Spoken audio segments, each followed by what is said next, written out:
Like I said, that's just a nitpick criticism because I'm looking at it through the eyes of a critic, but through the eyes of a Jason fan. This movie left me very satisfied.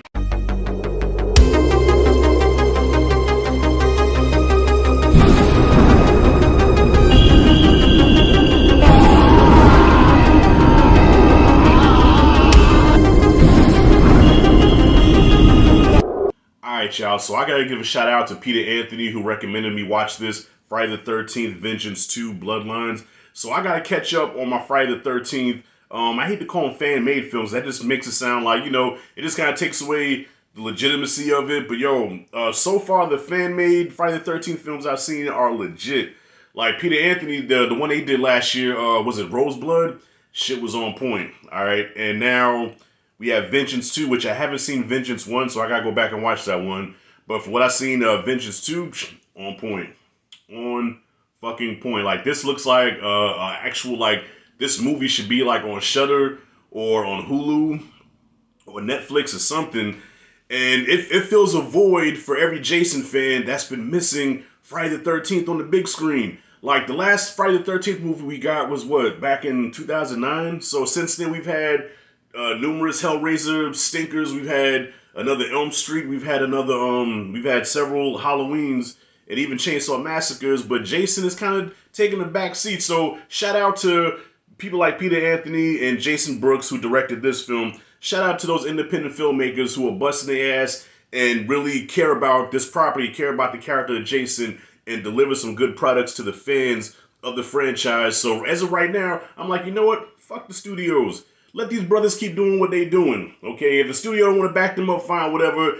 They got the resources to make really good films, because this one here, it looked like when you think of fan-made film, you think of something that you shoot on your phone or something something that I would fucking do, okay?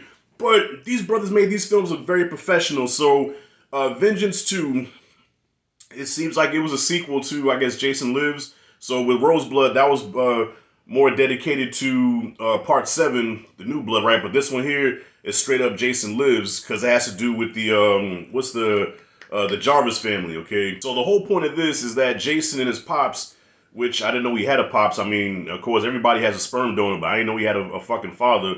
You know what I'm saying? Like an actual dad and shit. So the pops is trying to get revenge on the Jarvis family. He wants to take them out, at the same time resurrect his wife, which was Jason's mom. And come to find out, I didn't know that the actor that plays Jason's father was the actor that played Jason in Jason Lives in part 6. So I was like, okay, all right, that's cool as hell. So yeah, it's a family dynamic going on here in the revenge tale. But I wish they would have did more with the revenge thing. You know what I mean? Like, okay, so off rip. Now, mind you, don't give me that he didn't dig it face. Okay, I dug it, but okay, I gotta put my critic hat on. The issue that I had with this movie, right, was that I wish it would have focused more on that, because it's called Bloodlines, so I wanted to see more of the Voorhees versus the Jarvises, which we do get later on, but I feel like in between time, there were too many characters introduced, too much new blood. It was kind of hard to follow at times, like, okay, we focus on this character right now, we focus on that character right now, but it was just more people for Jason to take out, which I get, but I feel like sometimes they kind of focus on these new characters just a little bit too much before Jason fucking peels the flesh off of their bones like a fucking banana. You know what I mean? Like his power scale is crazy because at this time by part 6, he's in zombie mode just about, where he's like super fucking human, where he rips hearts out and everything. Which another problem I had, this is non-spoiler-ish, but the final showdown, right? Jason, everybody else, he's like, he can rip apart just like that. Like, he's ripping off limbs and tearing hearts out and peeling skin back and crushing heads and ripping faces off like fucking chimpanzees.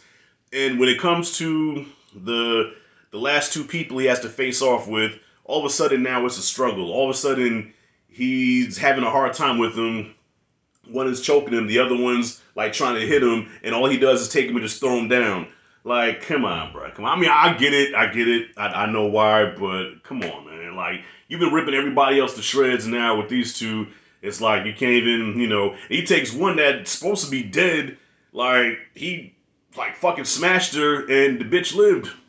No concussion other. She took it like a champ. And there's also a legacy character that shows up here where I was like, oh shit, okay, that's definitely fan service.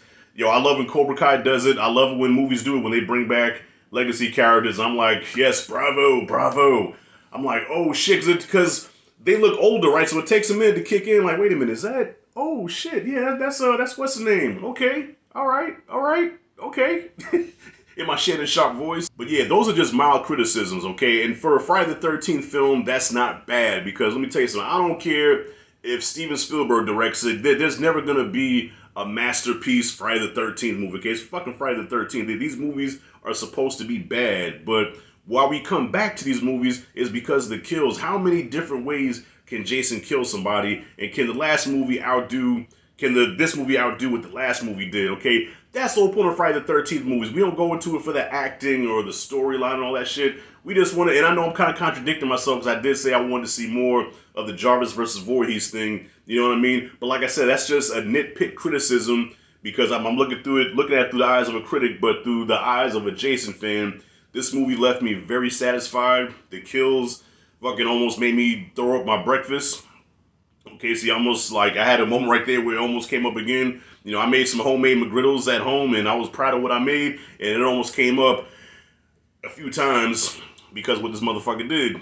Okay, I've been watching just really gory stuff since Friday. I think I need to take a break from slash movies and watch like some Disney or some shit because I just got through watching Terrifier 2. Shout out to Damian Leone. And now this, you know what I mean? So I think I need to take a break, man, because my stomach is like, dude, you watch one more slasher flick with somebody getting their guts ripped out, and all your shit's coming up, all right?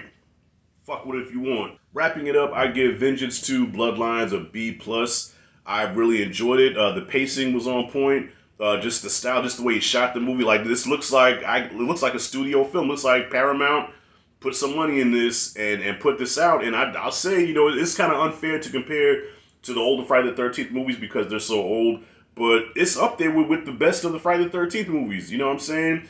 And I think in a lot of ways does it better because, you know, as a fan, I'm pretty sure that Jason Brooks, you know, he really put a lot of care and a lot of effort and really try to tell a good story as opposed to just putting a slasher movie together and say, okay, let's just round out bodies and just leave it at that. No, he really had respect for the character of Jason and for the Friday the 13th lore.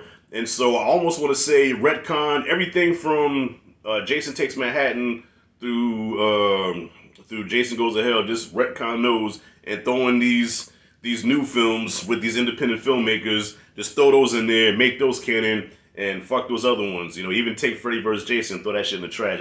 Almost don't want to count that one either. So yeah, y'all, B+ is what I got for Vengeance 2. So shout out to Peter Anthony for recommending this, bro. Thank you. And I'm looking forward to your next film as well because Roseblood was the shit. And for all the independent horror filmmakers out there doing their damn thing, not having to worry about, okay, will a studio fuck with us or not, man. You know, this is a perfect example. If you want something done, do it yourself. And they're doing it fucking in spades. And I'm loving it. As a fan, I'm loving this shit. All right. So with that being said, that's it and that's all. If you like and dig this content, hit the like, subscribe, notification bell in the corner. This is Rashad G signing out. See you in the next video.